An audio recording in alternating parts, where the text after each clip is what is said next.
ओम नमो भगवते वासुदेवाय।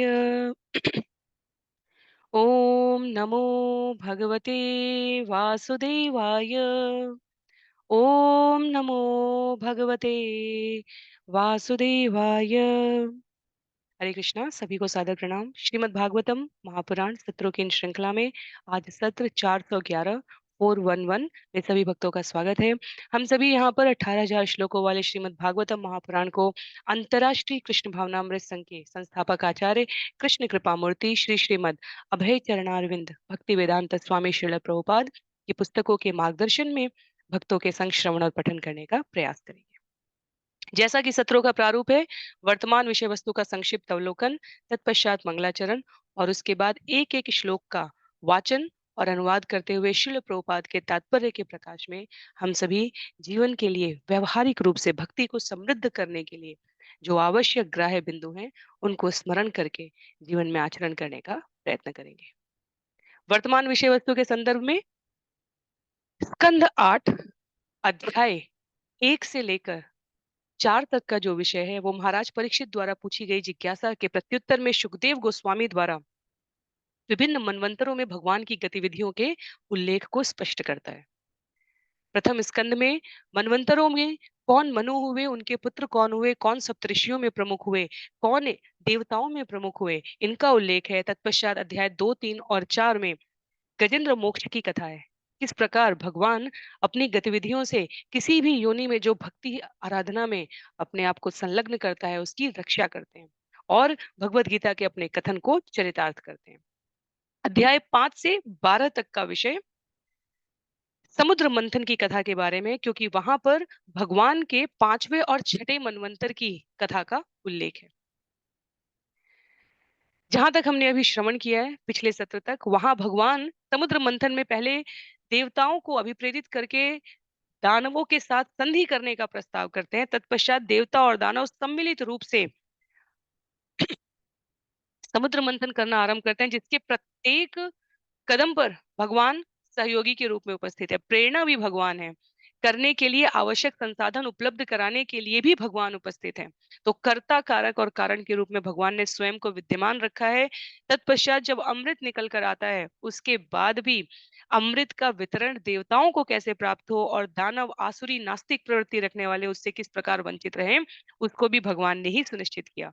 तो पिछले अध्याय में हमने श्रवण किया था अध्याय 9 में, जहां मोहिनी मूर्ति के रूप में भगवान ने अपने स्वरूप का विस्तार किया और भक्तों को आश्वस्त किया कि वे पात्रता, योग्यता और अपने सामर्थ्य को यदि भगवान के चरणों में शरणागत होकर निवेदित करते हैं तो भगवान किसी भी रूप में उपस्थित हो सकते हैं। तो आज के सत्र में हम सभी आरंभ करेंगे अध्याय 10, स्कंद 8 अध्याय 10, जिसका नाम है देवताओं और असुरों के बीच युद्ध। तो संधि प्रस्ताव से आरंभ हुआ ये विषय देवताओं और असुरों के मध्य युद्ध में पहुंच चुका है समुद्र मंथन की इस कथा के रूप में, क्योंकि जब असुरों ने यह पहचान लिया कि मोहिनी मूर्ति वास्तव में भगवान का छलावा है और इसके माध्यम से उन्होंने देवताओं को अमृत दिया है और राहु का सर धड़ से अलग होता है भगवान के तुरंत चक्र के प्रहार से, तब देवताओं को और असुरों के मध्य कोई अतिरिक्त संधि की आवश्यकता नहीं है। अब युद्ध होना अवश्यंभावी हो चुका है। तो आज के सत्र में इसीलिए हम सभी आरंभ करेंगे स्कंद 8 अध्याय 10 से। इस अध्याय में यदि हम विस्तार पूर्वक देखें 57 श्लोक है और इस अध्याय की समाप्ति के पश्चात श्रीमद् भागवतम से स्कंद 8 के अब तक के कुल श्रवण किए गए श्लोकों की संख्या 392 हो जाएगी। पूरे श्रीमद् भागवतम से अब तक के कुल श्लोकों की संख्या 6713 हो जाएगी। तो आरंभ करेंगे मंगलाचरण से और उसके पश्चात एक एक श्लोक का वाचन करते हुए इस रोचक कथा को श्रवण करेंगे। नारायणं नमस्कृत्य नरं चैव नरोत्तमं देवीं सरस्वतीं व्यासं ततो जयमुदीरयेत्। शृण्वतां स्वकथा कृष्ण पुण्यश्रवणकीर्तन यद्यन्तस्थो यभद्राणि विधुनोति सुयत्स्यताम्। नष्टप्रायेष्व भद्रेषु नित्यं भागवत सेवया भगवत्युत्तमश्लोके भक्तिर्भवति नैष्ठिकी। ॐ अज्ञानतिमिरान्धस्य ज्ञानाञ्जनशलाकया चक्षुन्मीलितं येन तस्मै श्रीगुरुवे नमः। मूकं करोति वाचालं पङ्गुं लङ्घयते गिरिं यत्कृपातमहं वन्दे परमानन्दमाधवं। वाञ्छाकल्पतरुभ्यश्च कृपा सिन्धुभ्य एव च पतितानां पावनेभ्यो वैष्णवेभ्यो नमो नमः। जय श्री कृष्ण चैतन्य प्रभु नित्यानंद श्री अद्वैत गदाधर श्रीवासादि गौर भक्तवृंद। हरे कृष्णा कृष्ण कृष्ण हरे हरे, हरे राम राम राम हरे हरे। हरे कृष्णा कृष्ण कृष्ण हरे हरे, हरे राम राम राम हरे हरे। हरे कृष्णा कृष्ण कृष्ण हरे हरे, हरे राम राम राम हरे हरे। हरे कृष्णा। तो पुनः सभी भक्तों को सादर प्रणाम। आरंभ करते हैं स्कंद 8 अध्याय 10, जहां देवता तथा असुरों के बीच युद्ध अवश्यम भावी हो गया, क्योंकि समुद्र मंथन के पश्चात प्राप्त अमृत का वितरण भगवान ने मोहिनी मूर्ति स्वरूप विस्तार करके अपने लीला से देवताओं के मध्य किया। और जब राहु नाम के असुर ने छल पूर्वक देवताओं के परिधान पहनकर उसे ग्रहण करने का प्रयास किया, उसने मुख से तो लिया, पर भगवान ने उसे शरीर में प्रविष्ट नहीं होने दिया और चक्र को तुरंत आमंत्रित करके उसका सर धड़ से अलग कर दिया। तो अब ये सभी के मध्य विदित हो चुका था कि वास्तव में मोहिनी मूर्ति, जिसको असुरों ने बिना किसी संधि की आवश्यकता ही नहीं थी, बिना किसी अविश्वास के पूर्ण विश्वास के साथ पूरा अमृत घट पकड़ा दिया था। उसके रूप सौंदर्य माधुर्य से आकर्षित होकर वो स्वयं भगवान थे। तो असुरों को जैसे ही ये ज्ञात हुआ, मोहिनी मूर्ति के द्वारा चक्र को आमंत्रण करके राहु का सर धड़ से अलग करने पर अब देवताओं और असुरों के बीच युद्ध अवश्यम भावी हो गया था। तो जिनके पास पुस्तक है, मेरा अनुरोध रहेगा आप पुस्तकों का प्रयोग करें। अन्य सभी की सुविधा के लिए मैं स्क्रीन पर श्लोक प्रस्तुत करने का भी प्रयास करूंगी। स्कंद 8 अध्याय 10, देवता तथा असुरों के बीच युद्ध। श्लोक संख्या 1। श्री शुक उवाच इति दानव दैतेया नाविन्दन्नमृतं नृप युक्ता कर्मणि यत्ताश्च वासुदेव परांगमुखा। सुखदेव गोस्वामी ने कहा, हे राजा, यद्यपि असुर तथा दैत्य पूरे मनोयोग तथा श्रम के साथ समुद्र मंथन में लगे थे, किंतु भगवान वासुदेव के भक्त न होने के कारण वे अमृत नहीं पी सके। तो ये बहुत महत्व की बात है। हम इस भौतिक जगत में अनगिनत प्रयासों के साथ श्रम कर सकते हैं, पर यदि हमारे श्रम के केंद्र में भगवान नहीं है, यदि हमारी योजना के मूल में भगवान को प्रसन्न करने की प्रवृत्ति नहीं है, और हम केवल और केवल अपने श्रम के भरोसे इस जगत को विजित करना चाहें, तो ये संभव नहीं है। कई बार ये प्रयास प्रश्न उठता है कि भाग्य प्रधान है या कर्म प्रधान है।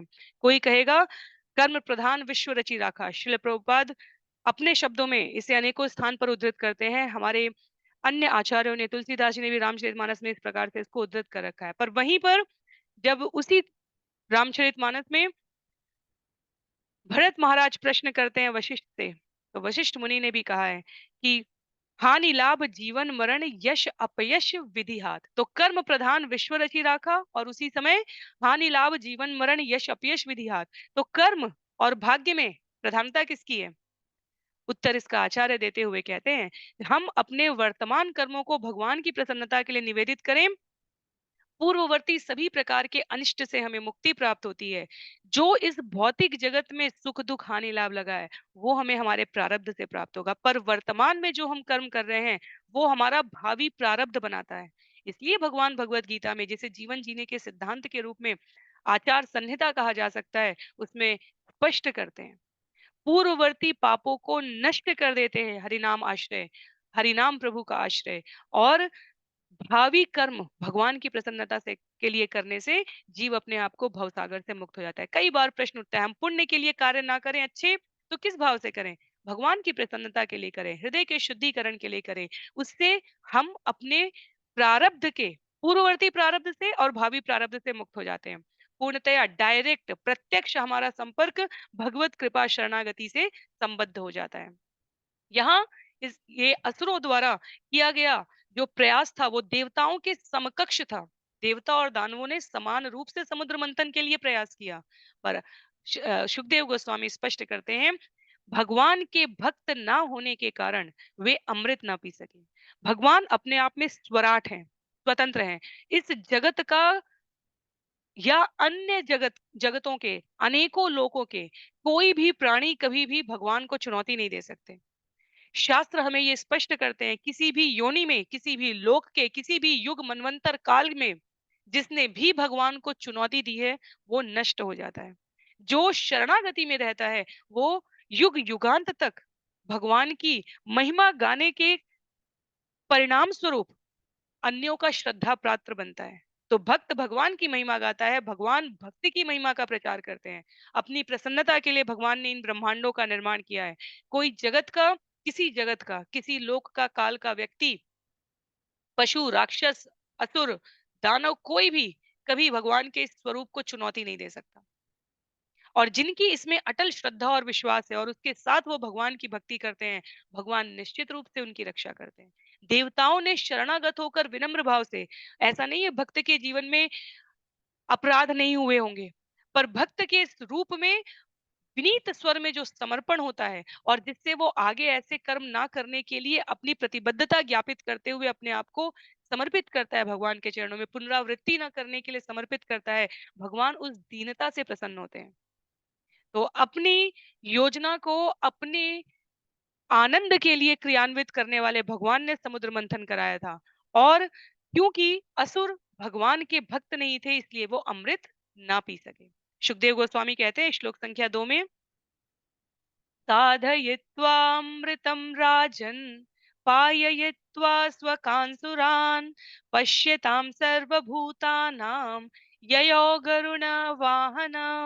हे राजा, समुद्र मंथन का कार्य पूरा कर लेने तथा अपने प्रिय भक्त देवताओं को अमृत पिला लेने के बाद भगवान ने उन सबके देखते देखते वहां से विदा ली और गरुड़ पर चढ़कर अपने धाम चले गए आगे की क्रियाओं के लिए, क्योंकि अब अमृत पी चुके हैं देवता, तो भगवान को स्वयं उपस्थित रह के सहयोग करने की प्रत्यक्ष रूप से आवश्यकता नहीं है, अप्रत्यक्ष रूप से भगवान ही सहायता कर रहे हैं, पर उन्हें आगे की गतिविधियां अब देवताओं और असुरों के मनोनुकूल अपनी प्रसन्नता के लिए संचालित करने के इस क्रम में बताया गया है। श्लोक संख्या 1 से लेकर 40 तक अब भीषण युद्ध होने जा रहा है देवताओं और असुरों के बीच। भगवान ने अपनी प्रसन्नता के लिए कार्य संपादित किया है और उसके पश्चात देखते देखते वहां से गरुड़ पर सवार होकर निकल गए।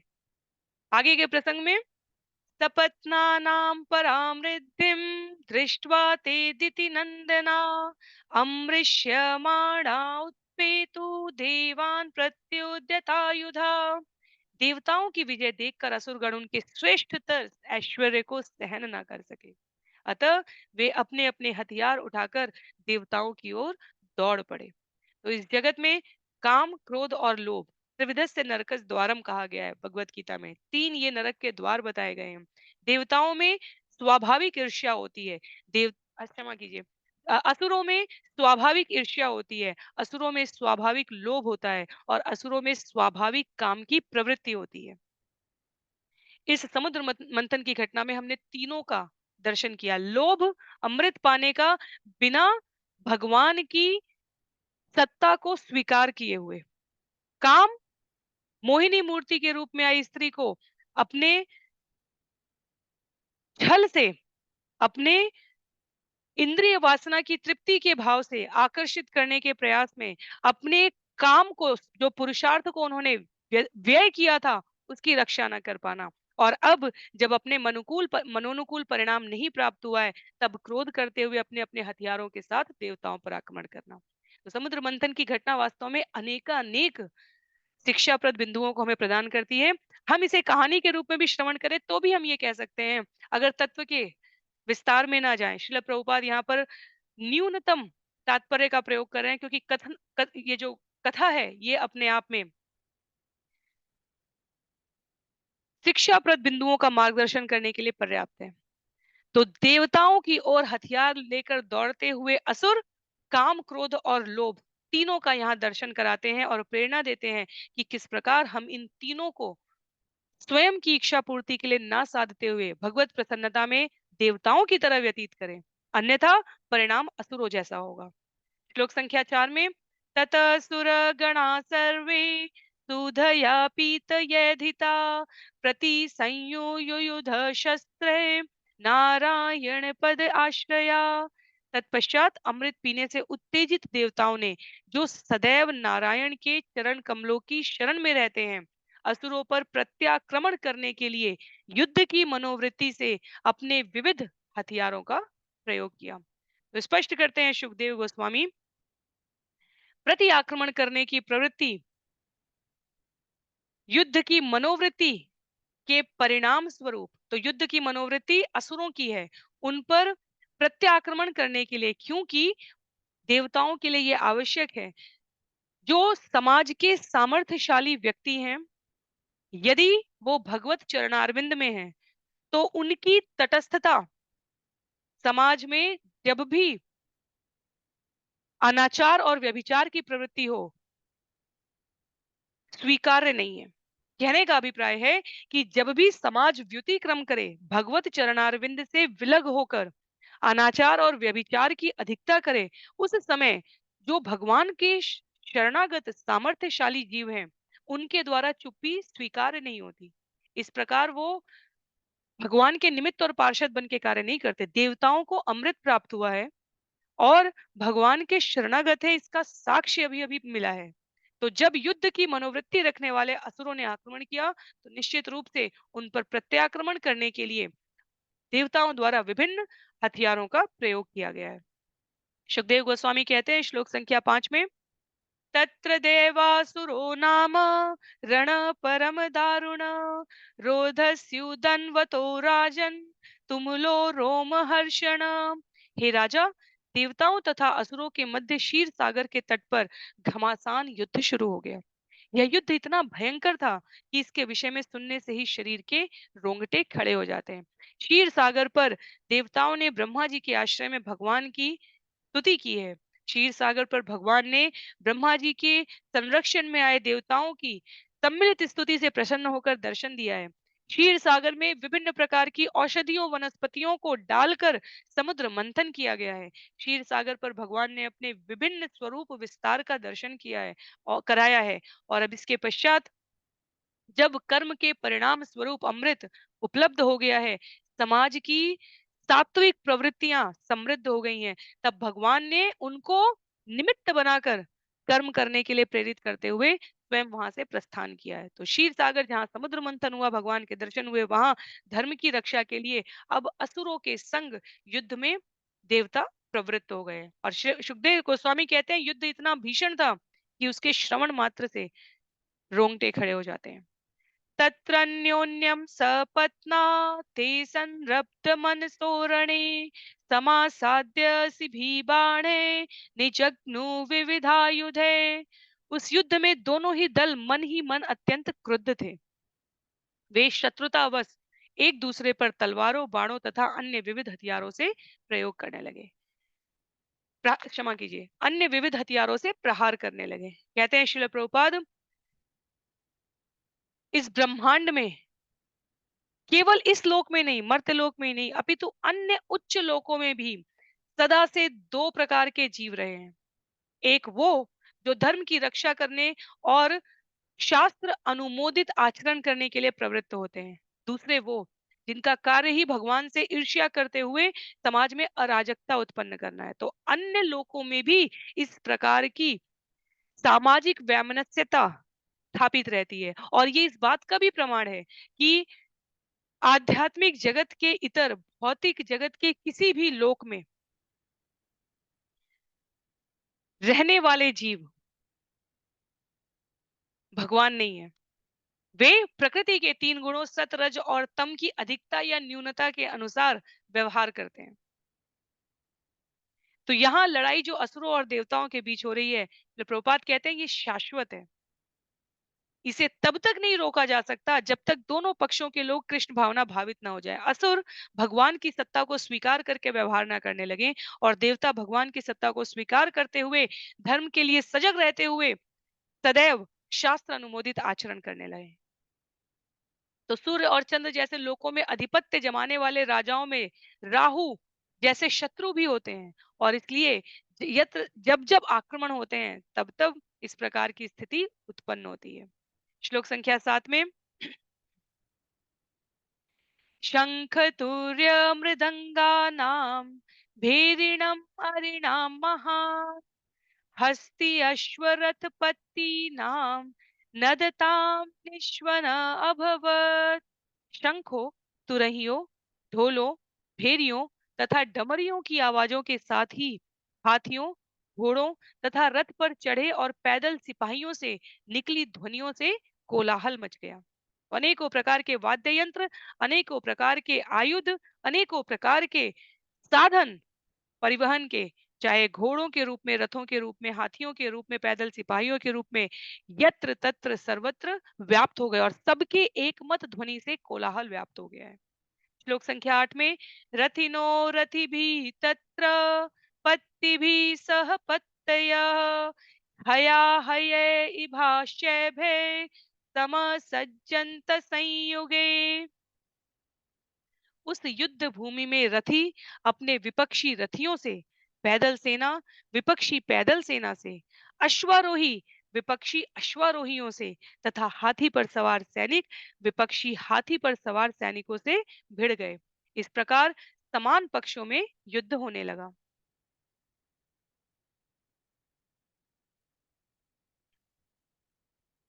जब भगवत गीता में कुरुक्षेत्र के युद्ध का आरंभ हो रहा है, महाभारत में उसके पूर्वार्ध में उल्लेख आता है कि किस प्रकार युद्ध के जो नियम रहे हैं। रथी रथी के साथ भिड़ेगा, अतिरथी अतिरथी के साथ, महारथी महारथी के साथ, हाथी पर सवार हाथी के साथ है, घोड़े पर सवार घोड़े के साथ है और जो पैदल विपक्षी सैनिक हैं वो पैदल विपक्षी सैनिक के साथ युद्ध करते हैं। तो समान पक्ष में युद्ध होता है। श्लोक संख्या 9 में केवल इतना कोलाहल हो रहा है तो केवल हाथी, घोड़े, रथ और पैदल सिपाही नहीं है, अपितु उष्ट्रे केचित इभे केचित अपरे युयुधौ खरे केचित् गौरमुखे ऋक्षे द्वीपिभिः हरिभिः भटा उष्ट्रे केचित् इभे केचित् अपरे युयुधौ खरे केचित् गौरमुखे ऋक्षे द्वीपिभिः हरिभिः भटा। कुछ सैनिक ऊंटों पर, कुछ हाथियों पर, कुछ गधों पर, कुछ सफेद मुंह वाले और लाल मुंह वाले बंदरों पर, कुछ बाघों पर और कुछ सिंहों पर सवार होकर लड़ने लगे। इस प्रकार वे सब युद्ध में लगे हुए थे। श्लोक संख्या 10, 11 और 12 में एक साथ इस भीषण युद्ध का उल्लेख करते हुए सुखदेव गोस्वामी आगे कहते हैं गृधे कंके बके अन्ये क्षीण भासे तिमिंगिले गृधे कंके बके अन्ये क्षीण भासे तिमिंगिले शर्भे महिषे खड्गे गोवृषे गवयारुणे शिवा भी आँखों भी के चित क्रीकलाशेषे नरे बसते रे के कृष्ण सारे हंसे अन्ये च सूकरे अन्ये जल स्थल खगे सत्वे विकृत विग्रहे सेनयो उभयो राजन् विविशु ते अग्रत अग्रत। हे राजा, कुछ सैनिक गीधों, चीलों, बगुलों, बाजों तथा भांस पक्षियों की पीठ पर बैठकर लड़े। कुछ ने विशाल मत्स्यों, तिमियों को भी निगलने वाले तिमिंगिलों की पीठ पर, कुछ ने सर्पों की पीठ पर तो कुछ ने भैंसों, गैंडों, गायों, बैलों, वन गायों तथा अरुणों की पीठ पर सवार होकर युद्ध किया। कुछ लोगों ने सियारों, चूहों, छिपकलियों, खरहों, मनुष्यों, बकरों, काले हिरणों हंसों तथा सुअरों की पीठ पर बैठकर युद्ध किया। इस प्रकार जल, स्थल तथा आकाश के पशुओं की पीठ पर, जिनमें विकृत शरीर वाले पशु भी थे, बैठी दोनों सेनाएं आमने सामने होकर आगे बढ़ रही थी। तो श्रीमद् भागवतम का श्रवण करने से सामाजिक, राजनीतिक, आर्थिक, पारिवारिक, सांसारिक, आध्यात्मिक किसी भी प्रकार के क्षेत्र की किसी भी प्रकार की जानकारी हमें प्राप्त हो जाती है। अलग से संस्कृत की व्यवहारिक रूप से अध्ययन करके दक्षता प्राप्त करना इस जगत में समय की अनुपलब्धता में संभव नहीं है। यहाँ सभी प्रकार के पशुओं के नाम संभवतः जो व्यवहारिक रूप से प्रयोग होंगे वो हमें संस्कृत में उपलब्ध हैं। इसी प्रकार जब हम स्कंद 5 का श्रवण कर रहे थे, तब अनेकों प्रकार के अलग-अलग जहाँ पर अ, लोकों का उल्लेख था। 7 प्रकार के सागर और 7 प्रकार के लोकालोक तक का, जहाँ मर्त्यलोक से भारत भूमि से वर्णन होते हुए अलग-अलग वर्षों खंडों का उल्लेख था। वहाँ सभी प्रकार के पक्षियों के नाम थे, सभी प्रकार के वनस्पतियों के नाम थे, सभी प्रकार के फलों के नाम थे।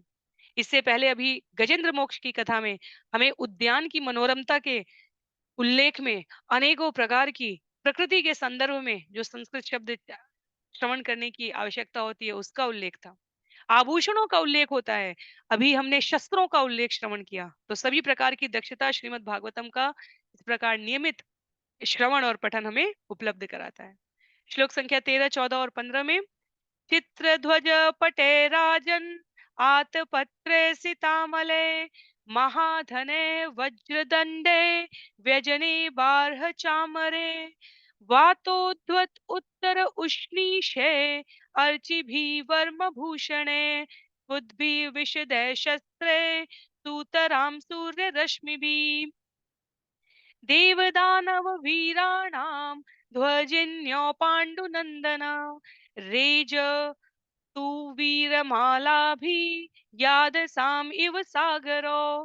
हे राजा, हे महाराज, पांडु के वंशज, देवता तथा असुर दोनों ही के सैनिक चंदोवा, रंग बिरंगी झंडियों तथा बहुमूल्य रत्नों एवं मोतियों से बनी मूठ वाले छातों से अलंकृत थे। वे मोर पंख से बने तथा अन्य पंखों से सुशोभित थे। ऊपरी तथा अधो वस्त्रों के वायु में लहराने के कारण सैनिक अत्यंत सुंदर लग रहे थे, और चमचमाती धूप में उनकी ढालें, उनके गहने तथा तीक्ष्ण स्वच्छ हथियार आंखों को चौंधिया रहे थे। इस तरह सैनिकों की टोलियां जलचरों के दलों से युक्त दो सागरों के समान प्रतीत हो रही थी। शास्त्र का सम्यक अध्ययन हमें शस्त्र को व्यवहारिक रूप से प्रयोग करना सिखाता है। शस्त्र और शास्त्र हमारे यहाँ समान स्तर पर, जो समाज के प्रशासक हैं, उनको शासन करने के लिए दक्षतापूर्ण तरीके से सिखाए जाते थे। शास्त्र का अध्ययन साधक के रूप में, भक्त के रूप में अपने आप को प्रशिक्षित करने के लिए अनिवार्य है। पर प्रशासक के रूप में जिनको जीवन यापन करना है, जो अपने गुण, कर्म और स्वभाव से प्रशासक के रूप में नियुक्त होना चाहते हैं, उनके लिए शास्त्र के ज्ञान के पश्चात शस्त्र का व्यवहारिक प्रयोग आवश्यक है। भगवान श्रील प्रभुपाद कहते हैं, धर्म की रक्षा करने के लिए पहले शास्त्रों के साथ साथ जो शस्त्र की ये शिक्षा रही है, वो हमें व्यवहारिक रूप से श्रेष्ठतम मनुष्य बनाने के लिए आवश्यक है। यदि हम देखें यहाँ पर, तो देवताओं के द्वारा पहले स्वयं को भक्ति में स्थिर किया गया, ज्ञान में स्थिर किया गया, भगवत कृपा शरणागति में स्थिर किया गया। तत्पश्चात भगवान का पार्षद निमित्त बनकर अब असुर प्रवृत्ति वालों के संहार के लिए शस्त्रों का उपयोग किया जा रहा है। श्रीमद् भगवत गीता में अर्जुन को भगवान ने कहा, युद्ध करने के लिए युद्ध करो, क्योंकि मेरी ऐसी इच्छा है। हम स्वयं को योग्यता, पात्रता, अर्हता के साथ भगवान के सामने जब निवेदित करते हैं, तब अपने कृतित्वों को संचालित करने के लिए भगवान उपयुक्त मनुष्य का चुनाव कर लेते हैं। इस प्रकार भगवान के असीमित ऐश्वर्य में, जिसमें रूप, बल, बुद्धि, ज्ञान, सामर्थ्य, त्याग सब कुछ आता है, उसका एक अंश यदि जीवों में अनुप्राणित हो जाता है, तो जीव इस जगत में महाबली के रूप में विज्ञात हो जाता है। यहाँ पर सैनिकों की टोलियां जलचरों के दलों से युक्त दो सागरों के समान प्रतीत हो रही थी। कहीं शस्त्र चमक रहे थे, कहीं बहुमूल्य रत्न, आभूषण, वस्त्र लहरा रहे थे, और कहीं तुमुल नाद में एक दूसरे के पक्ष और विपक्ष में ओज और शौर्यपूर्ण प्रदर्शन की मारामारी मची है। श्लोक संख्या 16, 17 और 18 एक साथ उल्लेख करते हुए सुखदेव गोस्वामी कहते हैं, वैरोचनो बलि संख्ये तो असुराणाम च मुपति ज्ञान वैहाय नाम कामगमय निर्मितम् सर्वसाङ्ग्रामिकोपेतम् सर्वाश्चर्यमयं प्रभो अप्रतक्कर्यमनिर्देश्यम् दृश्यमानम् अदर्शनम् आस्थितस्तद्विमानाक्षयम् सर्वानिकाधिपैर्वृत बालव्यजनशत्राशये रेजे चन्द्र इवोदये। उस युद्ध के लिए विख्यात सेनापति विरोचन पुत्र महाराज बलि वैहायस नामक वायुयान पर आसीन थे।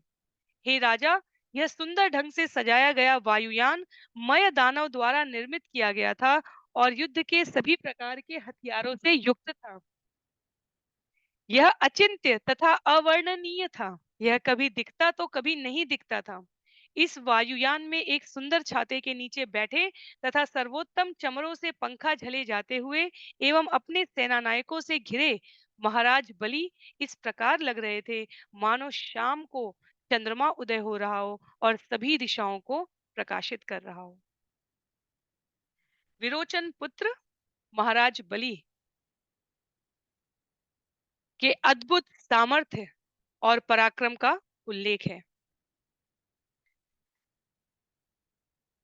यदि हम स्मरण कर सकें तो सबसे पहले हिरण्यकशिपु, हिरण्याक्ष दिति के पुत्र के रूप में आते हैं।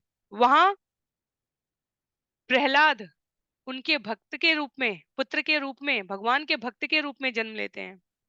प्रहलाद से विरोचन, विरोचन से बलि, तो एक एक पीढ़ी के अंतराल पर भगवत कृपा का प्रत्यक्ष अनुभव करने वाला वंश है ये। यहाँ महाराज बलि के इस वैभव का वर्णन इसलिए किया जा रहा है क्योंकि आगे के अध्यायों में उन पर भगवत कृपा होने वाली है।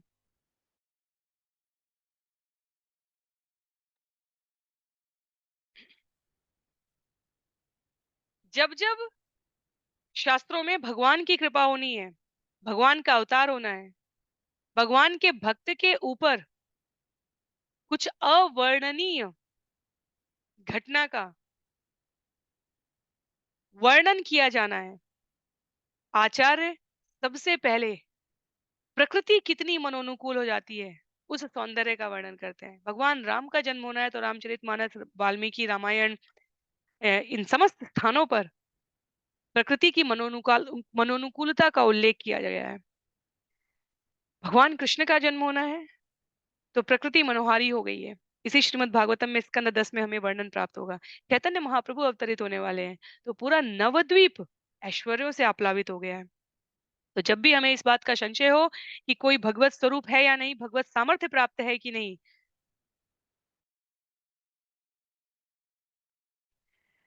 शास्त्र हमें इसका संकेत करते हैं। इसीलिए कहा गया है भगवान और भगवान के भक्तों के लिए जो उल्लिखित संकेत हैं उस शास्त्र में वर्णित है। ऐसा कुछ नहीं घटित हो सकता जो भगवान की योजना में ना हो। इस जगत में ऐसा कुछ नहीं घटित हो सकता जो भगवान की योजना में ना हो। हम या तो असुर बन सकते हैं या देवता प्रवृत्ति वाले बन सकते हैं। और जिस प्रकार की प्रवृत्ति हम धारण करते हैं अपने जीवन में गुण कर्म और स्वभाव से, यही वो हमारी सीमित स्वतंत्रता होती है। उस रूप में, स्वरूप में हम भगवान की योजना के सहायक बनते हैं। यदि हम तमोगुणी और रजोगुणी प्रवृत्ति में संलग्न हैं तो हम उस प्रकार के कार्यों में भगवान द्वारा संलग्न किए जाने वाले हैं, भगवान की योजना से कार्यों ने। यदि हम शुद्ध सात्विक प्रवृत्ति की ओर संलग्न हैं तो भगवान दूसरे पक्ष की उन गतिविधियों को संचालित करने के लिए हमारा प्रयोग करेंगे। तो जब प्रश्न आता है कि जीव के, भगवान के विस्तार में हम शक्ति तत्व, जीव तत्व, विष्णु तत्व और शिव तत्व हैं और जीव तत्व के रूप में हमारे पास सीमित स्वतंत्रता है, तो सामान्यतः प्रश्न होता है तो क्या हम अपना भाग्य बदल सकते हैं? क्या हम अपने इच्छाओं, कार्यों और परिणामों में स्वतंत्र हैं? सीमित स्वतंत्रता है।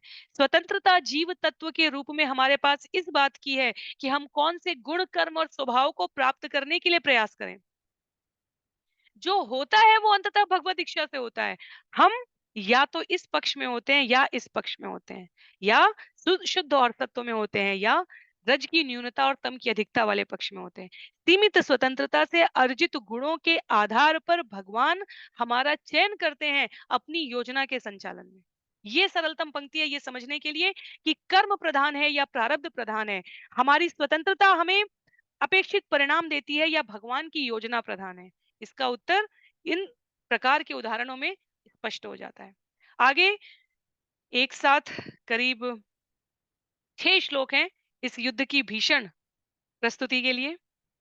तस्यासन् सर्वतो याने यूथानां पतयो असुरा नमुची शंबरो बाणो विप्रचित्तेरयो मुख द्विमूर्धा कालनाभोऽथ प्रहेतिर्हेति इल्वल शकुनी भूतसन्तापो वज्रदंष्ट्रो विरोचन हयग्रीव शङ्कुशिरा कपिलो मेघदुन्दुभिः तारकश्चक्रदक्षुन् शुम्भो निशुम्भो जम्भ उत्कल अरिष्टो अरिष्टनेमिश्च मयश्च त्रिपुराधिप अन्ये पौलोमकालेया निवातकवचादय अलब्धभागा सोमस्य केवलं क्लेशभागिन सर्व एते रणमुखे बहुशो निर्जितामरा सिंहनादामुच्चत्त शङ्खान् दद्मर्मुहार्वरान् दृष्ट्वा सपत्नाननुसिक्तान् बलभिर्कुत्पितो भृशम्। महाराज बलि को चारों ओर से असुरों के सेनानायक तथा कप्तान घेरे थे। वे अपने अपने रथों पर सवार थे। उनमें निम्नलिखित असुर थे: नमुची, शंबर, बाण, विप्रचीति, अयोमुख, द्विमूर्धा, कालनाभ, प्रहेति, हेति, इल्वल, शकुनी, भूत संताप, वज्रदंष्ट्र, विरोचन, हयग्रीव, शंकुशिरा, कपिल, मेघदुंदुभि, तारक, चक्रदक, शुंभ, निशुंभ, जंभ, उत्कल, अरिष्ट, अरिष्टनेमि, त्रिपुराधिप, मय, पुलोम के पुत्र कालेय तथा निवात कवच। ये सारे असुर अमृत के अपने अपने भाग से वंचित रह गए थे। उन्होंने केवल समुद्र मंथन का श्रम उठाया था। अब वे सुरों के विरुद्ध लड़ रहे थे और अपनी सेनाओं को प्रोत्साहित करने के लिए उन्होंने सिंह गर्जना के समान कोलाहल किया और जोर से अपने अपने शंख बजाए। बलभीत अर्थात इंद्रदेव अपने रक्त पिपासु प्रतिद्वंदियों की यह स्थिति देखकर अत्यंत कुपित हुए। तो यहाँ कुछ एक नाम ऐसे हैं असुरों के जिनके अलग अलग समय के पराक्रमपूर्ण प्रदर्शन से हम सभी अवगत हैं।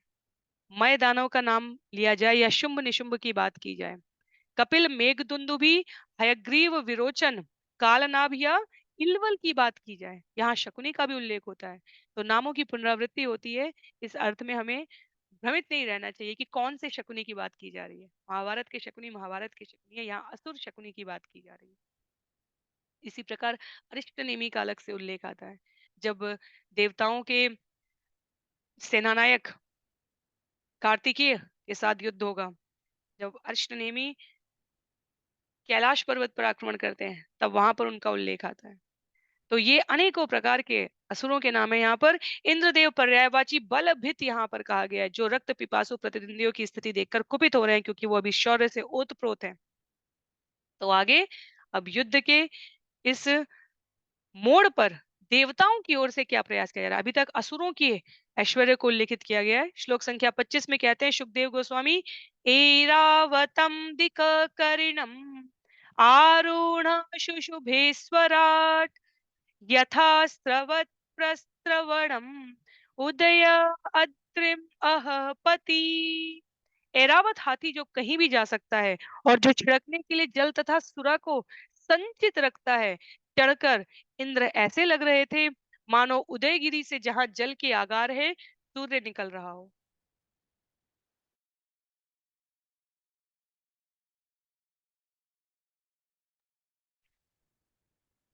शिला प्रभुपाद यहाँ उदयगिरी पर्वत की चोटी पर उपस्थित अनेक झीलों के बारे में बताते हुए कहते हैं, उन झीलों से निरंतर जल प्रवाहित होता रहता है।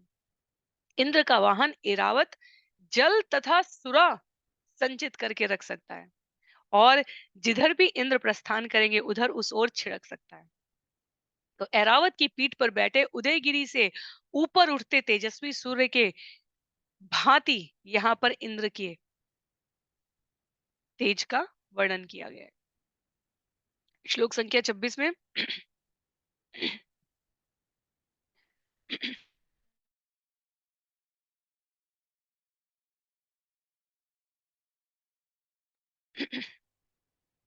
तस्य आसन् सर्वतः देवा नानावाध्वजायुधा लोकपाला सह गणे वायु अग्नि वरुणादय। देवतागण स्वर्ग के राजा इंद्र को घेरे हुए थे। वे नाना प्रकार के यानों पर सवार थे और झंडों तथा आयुधों से सज्जित थे। उपस्थित देवताओं में वायु अग्नि वरुण तथा विभिन्न लोकों के अन्य शासक तथा उनके पार्षद थे।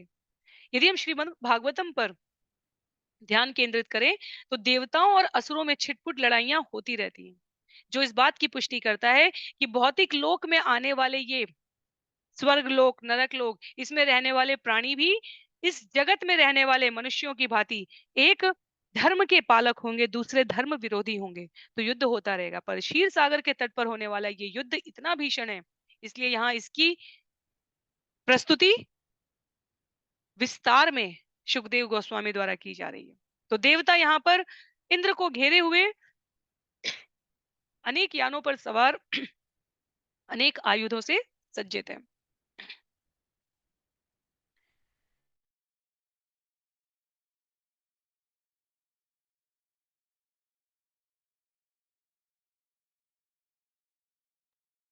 ते अन्योन्यम् अभिसंसृत्य क्षिपन्तः मर्मभीमिथ आहवयन्त विशन्तग्रे युयुधो द्वन्द्वयोधिना। देवता तथा दानव एक दूसरे के सम्मुख आ गए और मर्म भेदी वचनों से एक दूसरे को धिक्कारने लगे। तब वे निकट आकर जोड़ियों के रूप में आमने सामने खड़े हो गए। तो युद्ध आरंभ भी होने जा रहा है। युयोध बलि इंद्रेण तारकेण गुहोस्यत वरुणो हेतिना अयुध्यत मित्र राजन प्रहेतिना। हे राजा, महाराज बलि इंद्र से, कार्तिकेय तारक से, वरुण हेति से तथा मित्र प्रहेति से भिड़ गए। तो हमें अनेकों प्रकार की जो जोड़ियां हैं पक्ष और विपक्ष की, धर्म की और अधर्म की, उनका भी परिचय यहाँ पर। इंद्र के साथ बलि का युद्ध सम्यक है क्योंकि दोनों अपने अपने समूहों के प्रतिनिधि हैं।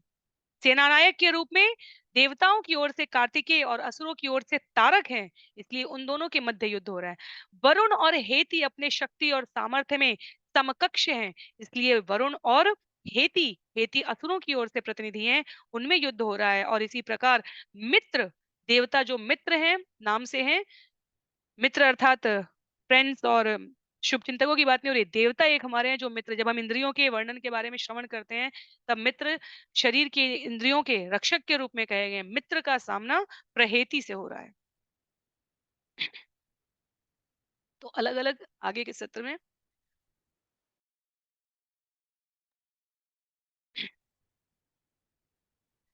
अगले सत्र में हम सभी इस युद्ध को आगे, एक और सत्र लगेगा इस अध्याय के लिए, क्रमबद्ध तरीके से, अतिरिक्त तात्पर्य नहीं है यहाँ पर क्योंकि तथ्यों का वर्णन किया गया है, युद्ध का वर्णन हो रहा है यहाँ पर। तो यहाँ अब कार्य में अपने आप को संलग्न किए हुए देवता और असुर का उल्लेख है। तो सुखदेव गोस्वामी पक्ष प्रतिपक्ष के रूप में संबद्ध करते हुए इस युद्ध के बारे में विस्तार से बताएंगे। तो 40वें श्लोक तक हम भीषण युद्ध के वर्णन को श्रवण करेंगे। 41 से 52 तक बलि महाराज के आक्रमण में कितनी भीषणता आती है उसका वर्णन है। और जब असुर एक समय ऐसा लगेगा कि देवताओं पर भारी पड़ रहे हैं। तो श्लोक अंतिम 5 श्लोकों में 53 से लेकर 57 तक भगवान हरि का प्राकट्य होगा और असुरों का नाश होगा। तो श्लोक संख्या 30 से लेकर 57 तक का विषय हम लोग अगले सत्र में श्रवण करने का प्रयास करेंगे। आज के लिए सत्र को यहीं पर समाप्त करते हैं। श्रील प्रभुपाद की जय, श्रील गुरुदेव की जय, अनंत कोटि वैष्णव वृंद की जय, श्रीमद् भागवतम महापुराण की जय। हरे कृष्ण।